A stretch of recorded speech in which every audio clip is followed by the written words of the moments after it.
You know what's hilarious?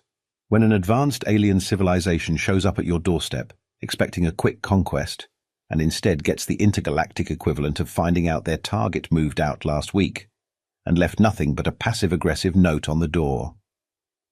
That's exactly what happened when the Drachnid Armada arrived in Earth's orbit, on what they thought would be just another Tuesday of planetary subjugation.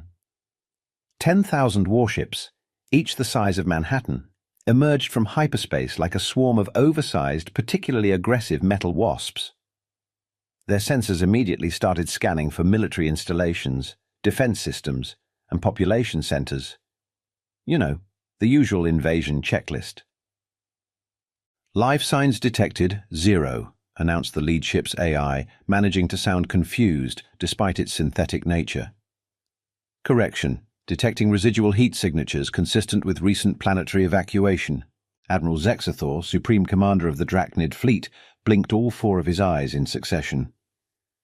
That's impossible. Our intelligence indicated a thriving civilization of over 8 billion sentients just 3 solar cycles ago. A junior officer cleared their throat, or whatever passed for it in Drachnid physiology. Sir, we're detecting something attached to their moon. Projected onto the bridge's main viewport, a simple metallic plate came into focus. It was bolted rather unceremoniously to the lunar surface, and as the ship's translation matrix processed the engraving, Admiral Zexathor felt his exoskeleton crack slightly from stress. Gone fishing. Don't wait up. P.S. Thanks for the motivation to finally perfect our evacuation tech. Better luck next time. The message was accompanied by a crude drawing of what the Admiral could only assume was a human, giving them the middle finger, a gesture whose meaning the Drachnid Intelligence Corps had extensively documented as not friendly. Sir, another officer called out, their voice trembling, we're detecting active temporal signatures. They didn't just evacuate, they evacuated through time. The bridge fell silent as the implications sank in. A species that could not only detect their approach weeks in advance, but also casually manipulate time itself just to avoid a confrontation. And they did it with enough spare energy to leave a mocking note. Launch the pursuit protocols, Zexathor ordered, his voice barely above a whisper. All ships, prepare for temporal jump. We cannot allow a species with this level of technology to roam free. As the fleet prepared to chase their quarry through time itself, a final message flickered across their screens, transmitted from somewhere or somewhen they couldn't trace. Catch us if you can. Just remember, we had enough time to pack snacks. The Drachnid Armada, pride of the galaxy's most fearsome empire, found itself in an unprecedented position, being trolled across space-time by a species that had apparently turned running away into an art form. The hunt was on. Though honestly, given how things had started, perhaps wild goose chase would be a more appropriate term. Scout Commander Vexatel of the Xylorc Reconnaissance Division was having what humans would have called a Monday. His mission was simple. Land on this suspiciously empty planet and figure out where 8 billion people had disappeared to. No pressure, right? Analysis Team Beta reporting, crackled his comm unit. We found something weird. Vexatel suppressed a sigh. Everything about this mission had been weird from the start. Define weird. Sir, we're picking up radio signals, but they're coming from yesterday. The commander's antenna twitched. Yesterday, as in 24 planetary rotations ago? No, sir. Yesterday, as in literally yesterday. The temporal signature indicates these broadcasts originated 24 hours before we arrived. It's like they left their radios running on a time delay just to mess with us. Across the planet, similar reports started flooding in. Team Gamma found a coffee cup that was somehow still steaming from coffee brewed last week. Team Epsilon discovered a burger joint with burgers that were simultaneously fresh off the grill and abandoned for months. But it was Team Alpha's discovery that really took the cake, which, incidentally, they found in a bakery display case showing both signs of being baked 3 months ago and evidence of the oven still being warm. Commander, the team leader's voice shook with barely contained confusion. We've located what appears to be their global defense network. Vexatel's hearts leaped. Finally, something concrete. Send coordinates. I'm on my way. What he found was not what he expected. The bunker network stretched across the entire planet, interconnected facilities that should have housed millions. But instead of finding military equipment or weapons of mass destruction, they found something far more disturbing. Entertainment centers, gaming consoles, libraries full of books about time travel theory next to comic books about superheroes. Fully stocked refrigerators with notes reading, "Help yourself." Attached. They turned their military bunkers into recreation centers, one of his scouts asked, mandibles clicking in confusion. No, Vextel realized, a chill running down his exoskeleton. They turned their recreation centers into bunkers. Look at these construction dates. These facilities were built centuries ago as entertainment complexes. They only converted them to evacuation centers recently. The implications were staggering. This wasn't a civilization that had frantically prepared for invasion. This was a civilization that had been so confident in their ability to leave that they'd spent their preparation time setting up elaborate pranks and temporal paradoxes just to confuse their would-be conquerors. In one bunker, they found a video game console hooked up to an ancient CRT television. The game loaded on screen was something called Space Invaders. Next to it was a handwritten note. "Figured you guys might want to practice. You're going to need it." The final straw came when they discovered the Central Command Center, or rather, what should have been the Central Command Center. Instead, they found a massive room filled with thousands of rubber ducks, each one wearing a tiny military uniform and arranged in perfect military formation. A banner hung above them read, "Earth's last line of defense. Just kidding." "Sir," his second-in-command approached, holding what appeared to be a small electronic device. "We found this in the rubber duck general's possession. It appears to be some sort of message." The device projected a hologram of empty space, then displayed text that made Vexitel's blood run cold. "If you're reading this, you're already way behind. But don't worry, we left breadcrumbs. Hope you like paradoxes." Standing in a room full of military-dressed rubber ducks, surrounded by temporal anomalies and elaborate pranks, Vexitel realized something profound. They weren't just chasing refugees. They were pursuing a species that had turned evacuation into performance art. The Drachnid military had a saying, "No prey escapes the hunt." After 3 weeks of chasing humans across both space and time, they were seriously considering updating that motto to "No prey escapes the hunt, except those insufferably clever primates who keep leaving exploding glitter bombs in their wake."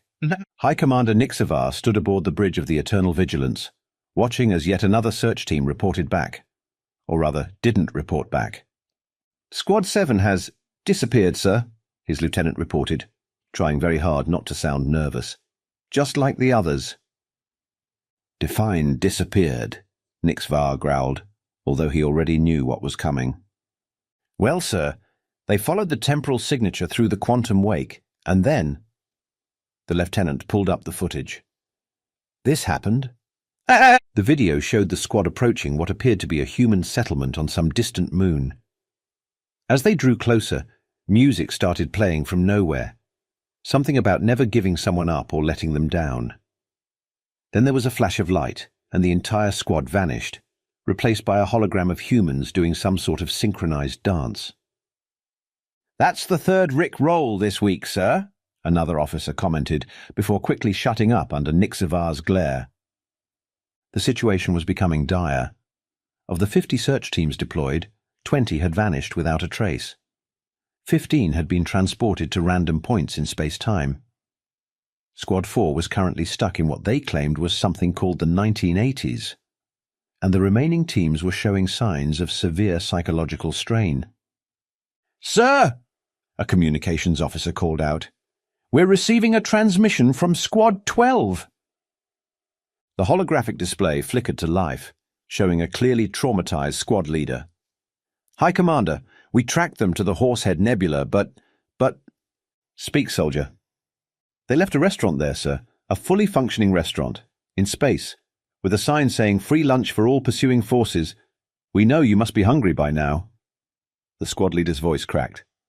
"The food was delicious, sir, and they left a tip jar." Nick Savar felt a headache coming on. "A tip jar?" "Yes, sir. It was labelled Tips for Better Invasion Strategies. It was full of handwritten notes. Most of them just said Git Gud, whatever that means." The bridge fell silent. In 3 weeks, the mighty Drachnid military had been reduced to chasing shadows, falling for pranks, and apparently receiving restaurant recommendations from their quarry. "Sir," his strategic advisor approached cautiously, "there's a pattern to their movements. They're not just running randomly. They're what?" "They're sightseeing, sir. Each location they've led us to is listed in something called Lonely Planet's Guide to the Galaxy. They're treating this like a vacation." Just then, alarms blared across the ship. "Multiple temporal signatures detected," someone shouted. They're everywhere." The main screen lit up with hundreds of temporal trails, crisscrossing through space like a child's crayon drawing. Each trail ended at a different tourist attraction across the galaxy, and each one had a helpful little sign posted nearby, with arrows pointing in multiple directions, labelled, "Humans went that-a-way. Maybe." Nick Savar watched as his mighty hunting fleet scattered in different directions, each ship convinced they'd found the right trail. He had a sinking feeling that somewhere, somehow, a group of humans was watching this chaos unfold while eating popcorn and taking notes for their next elaborate prank. "Sir," his lieutenant ventured, Should we continue the pursuit?"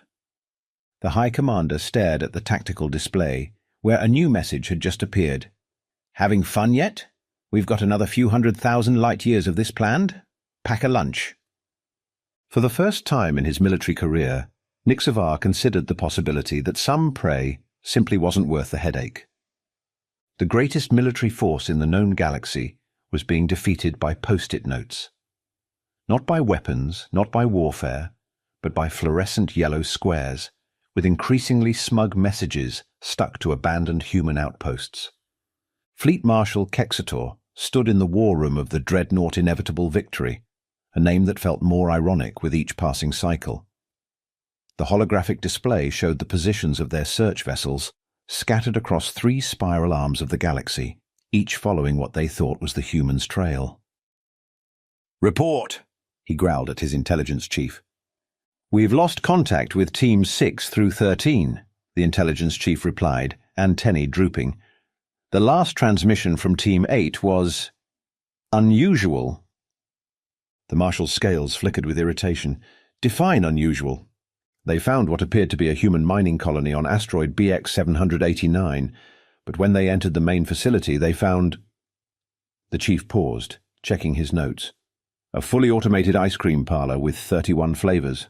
And they're all gone now, disappeared, but they managed to transmit one last image." The chief projected a hologram showing an empty ice cream parlor with a banner hanging over it. "Brain freeze is temporary, embarrassment is forever." Kexator's claws dug into his command console. In the past 3 weeks, they'd lost more troops to practical jokes than they had in the last 3 wars combined. Not lost, as in dead lost, as in completely vanished, only to reappear days later in increasingly bizarre situations.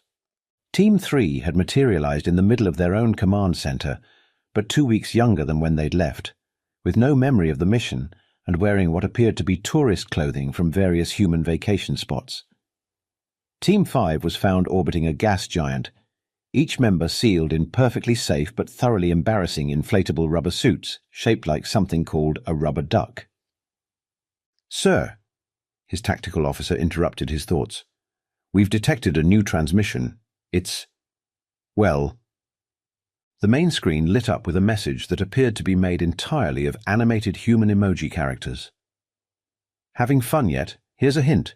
You passed us 4 times already. Those gas giant rings you keep scanning. Try looking between them next time. Or don't. We're taking bets on how long this will take you." The worst part wasn't the humiliation. It wasn't even the growing suspicion that they were being led around by the nose. It was the dawning realization that the humans were treating the galaxy's most feared military force like entertainment. "Marshal," His second-in-command approached, holding a tablet. We've analyzed the pattern of disappearances. There's a correlation. Explain.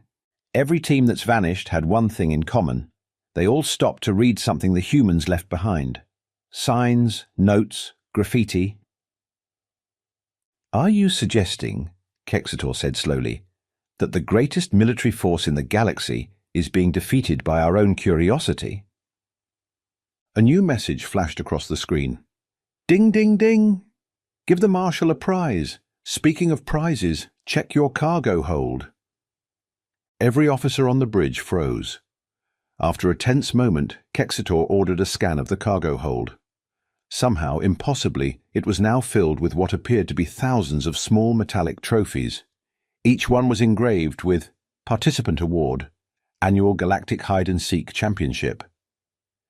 The final straw came when they discovered that each trophy played a tiny musical snippet when touched. The same 6 notes, over and over. The ship's cultural database helpfully identified it as the opening notes to something called Never Gonna Give You Up. Standing there, surrounded by thousands of tiny musical trophies, watching his elite forces being scattered across space by an enemy that treated pursuit like a party game, Marshal Kexitor had to admit one thing. Humans didn't just break the rules of warfare, they had apparently replaced them with the rules of a cosmic game show. Grand Scientist Yixnar stared at the genetic analysis results for the 47th time, hoping they'd somehow become less impossible. They hadn't. This can't be right, she muttered, her tentacles writhing in agitation. Run it again. Her assistant, already exhausted from running the same analysis 46 times before, merely pointed at the holographic display. The results are consistent, Doctor. Every sample we've managed to collect shows the same pattern. The samples in question had been gathered from various human settlements they'd found. Shed skin cells, hair strands, even half-eaten food. Humans apparently had a habit of leaving perfectly good sandwiches lying around in temporal stasis fields labeled free lunch, totally not a trap. Each sample told the same extraordinary story. But this would mean... Yixnar's voice trailed off as the implications sank in. Yes, Doctor. The humans didn't just recently develop time travel technology.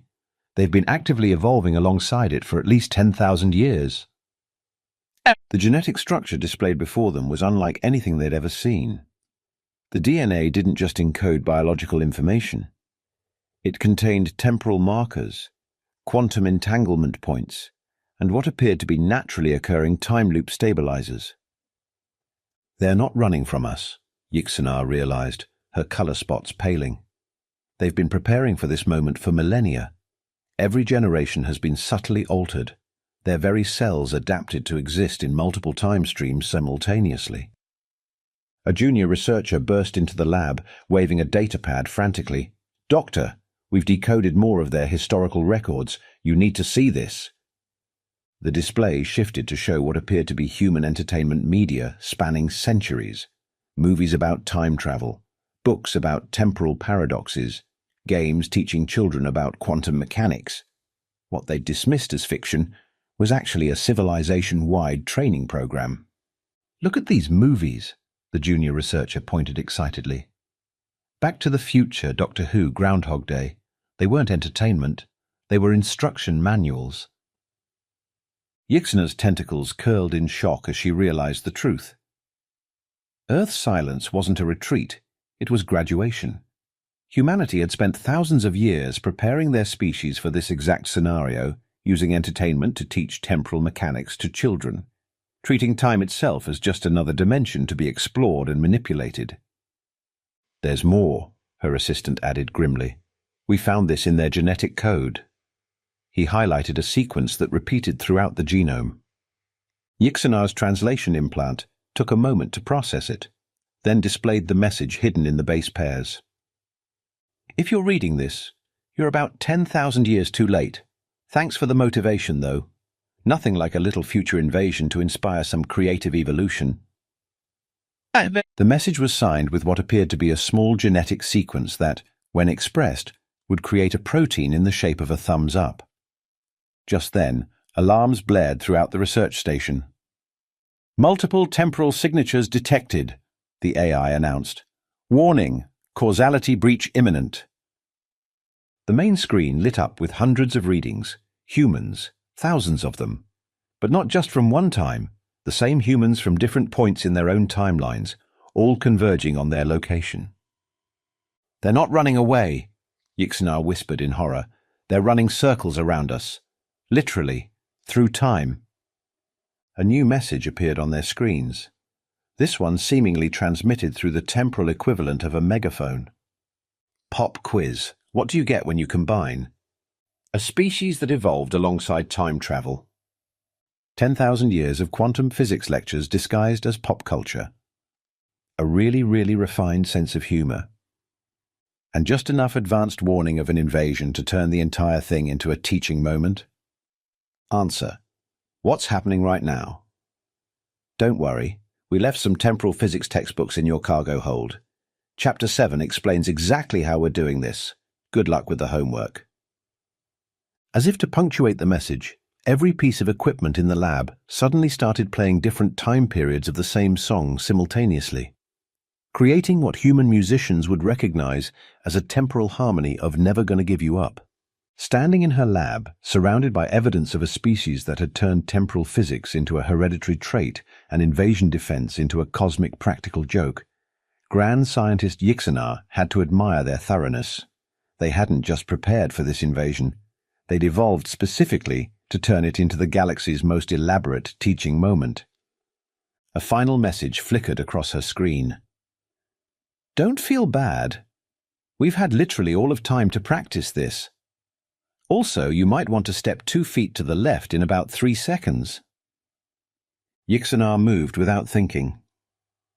A moment later, a sandwich materialized exactly where she'd been standing, with a note attached. "Told you those weren't traps, just really well-timed lunch delivery." The retreat of the mighty Drachnid armada would have been a magnificent sight if it wasn't so thoroughly ridiculous. 10,000 warships attempting to flee in perfect formation, only to find that space itself had apparently developed a sense of humor. High Admiral Rexathor watched in horror as his perfectly coordinated withdrawal dissolved into chaos. "Report! Why are we seeing 3 versions of the Centauri system?"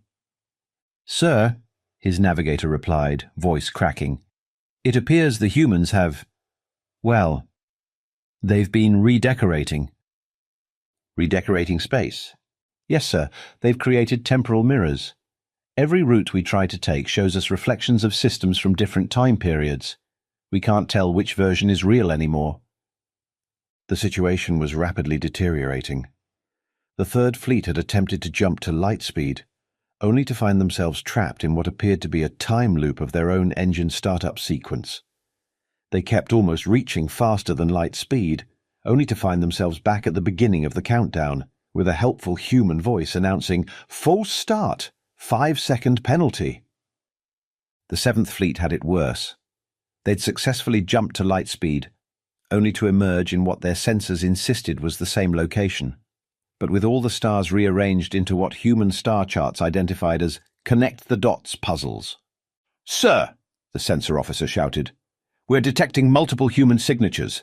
They're everywhere." And indeed they were. Humans had begun appearing across all systems simultaneously, but not in ships. They were just there, walking through space as casually as one might stroll through a park. Some were having picnics on asteroids. Others appeared to be surfing solar winds. A group floated past the Admiral's flagship, waving cheerfully. They were wearing what appeared to be vintage spacesuits from their early space age, but modified with temporal stabilizers and quantum field generators. One held up a sign. "Don't mind us, just enjoying the show." "How are they surviving in space without ships?" someone demanded. A text message popped up on their screens. "Oh, that's from Chapter 12 of Evolution. Turns out if you spend enough generations messing with time, space becomes more of a suggestion than a rule. Pretty neat, right?" The message was followed by what appeared to be a doctoral thesis titled Quantum Biology, and You, a 10,000-year guide to becoming one with spacetime. Fleet after fleet reported similar situations.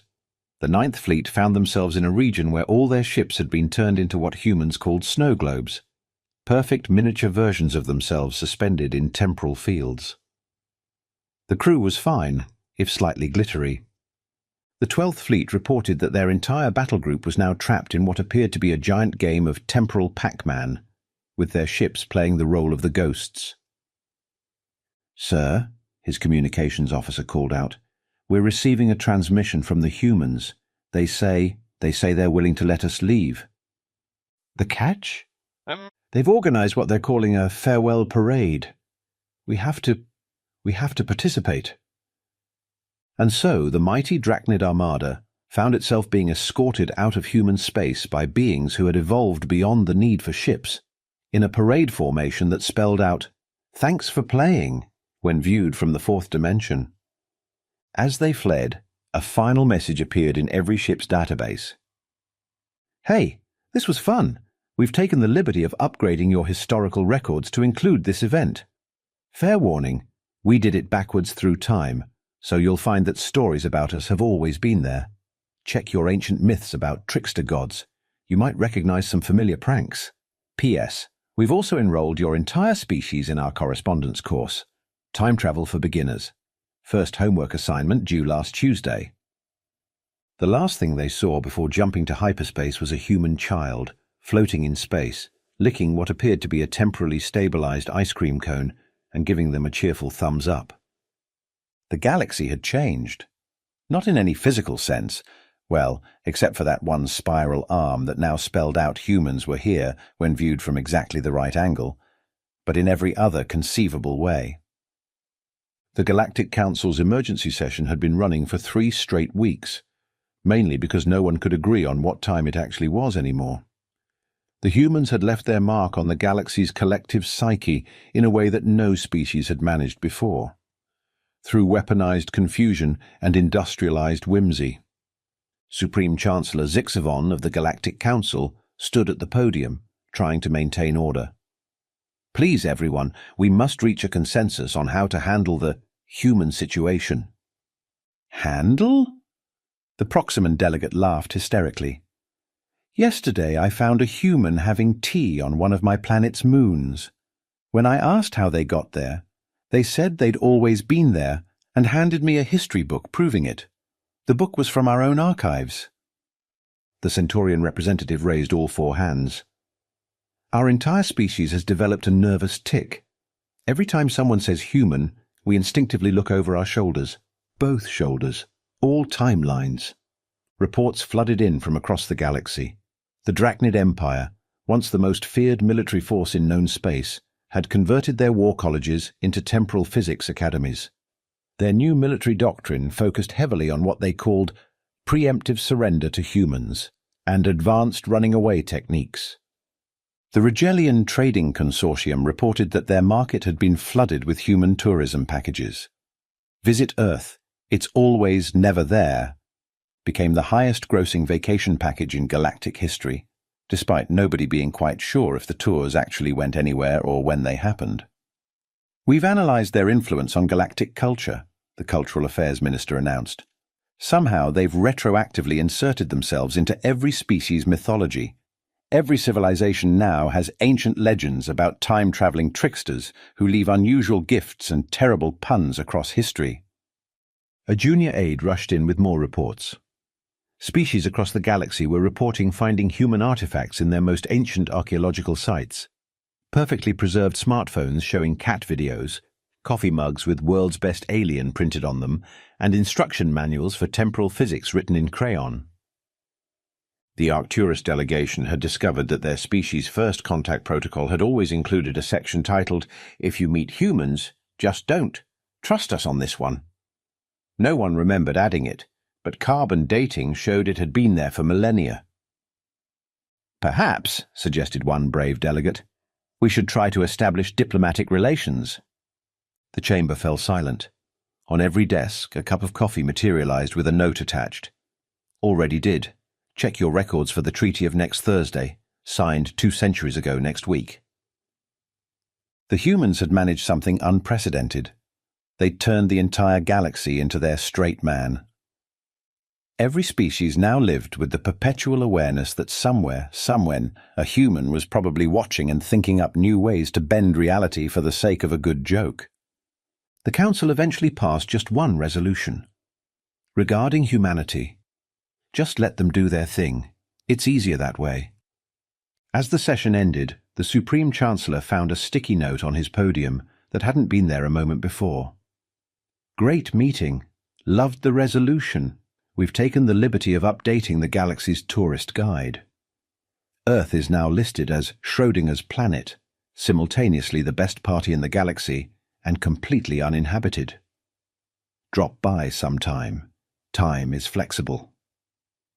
The note was signed, Humanity, proud winners of the galaxy's hide-and-seek championship. All categories, all times, past/present/future. And so the galaxy adapted to its new reality, one where every species knew that somewhere out there, humanity was watching, waiting, and probably planning the universe's most elaborate practical joke. Most found it oddly comforting, like having an extremely powerful, slightly unhinged, but ultimately good-natured cosmic neighbor who really committed to their bits. After all, any species that would evolve for 10,000 years just to turn an invasion into an intergalactic comedy show probably wasn't all bad, just really weird.